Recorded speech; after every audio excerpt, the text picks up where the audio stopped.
This contract demonstrates the incredible power that workers have when they are not afraid to use it. United Auto Workers President Shawn Fain after securing major wage and benefit concessions from all three major American car makers. A deal brokered after a 6-week-long strike. It is that ability to walk out and stay out which gives organized labor leverage to negotiate when collective bargaining reaches impasse.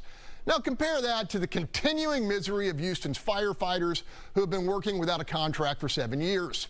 The difference? Despite being granted collective bargaining at the ballot box by the citizens of this city, first responders here are legally prohibited from walking off the job.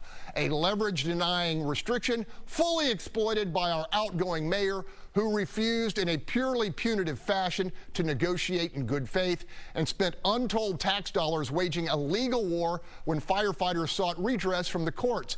Panel, it took a new mandatory arbitration law from the state legislature to plug the gaping hole of injustice, and firefighters still haven't received a single penny of the hundreds of millions they are owed. Anything wrong with what I just said, Sue? Well, we didn't have a, we can't walk out, but we had 500 firefighters leave. What's the difference? Except the ones that left and went to other departments, people that we invested time and effort into training, people with seniority, experienced firefighters, got up and walked away from our fire department and are now working at other fire departments in this area. And they're benefiting from our training and everything. So, you know, essentially the same thing, except the downside is ours are gone and they're not coming back. And that's far more harmful. Charles, I know that you talk frequently with Chief Pena. He may see this differently. That I pretty one-sided there on my part.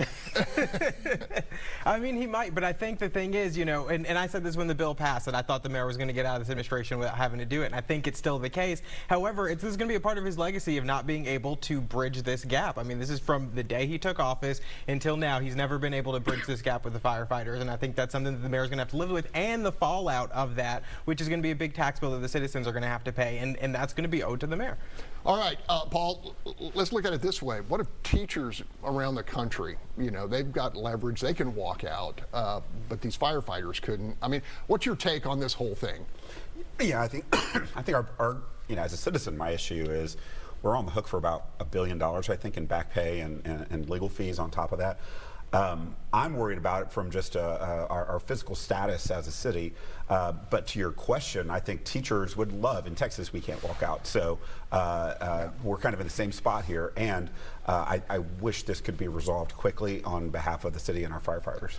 Go ahead, Holly. Well, you can be for the firefighters and want them to be able to negotiate their contract and get that squared away, and be angry with the administration for not doing so. But I will point out that a champion of union workers' rights, the President Franklin Delano Roosevelt, warned against public sector unions as an unholy alliance. And so there's a difference between a walkout in a private sector and maybe even teachers to some extent. But when you're talking about public safety workers, that's not really a good solution. Yeah, but there was a mechanism here. You know, when they reach impasse, the courts were supposed to decide what a good deal was. And that didn't happen here because they sued for 7 years.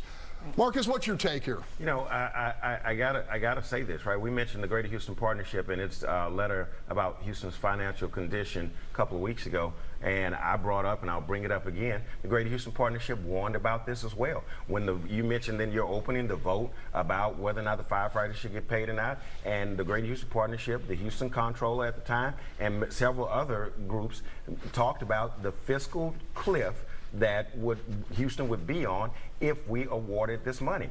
I gotta say, man, as much as the administration has been derelict in this, so has the other side of the table, because the answer that they wanted would have bankrupted the city. Hold that.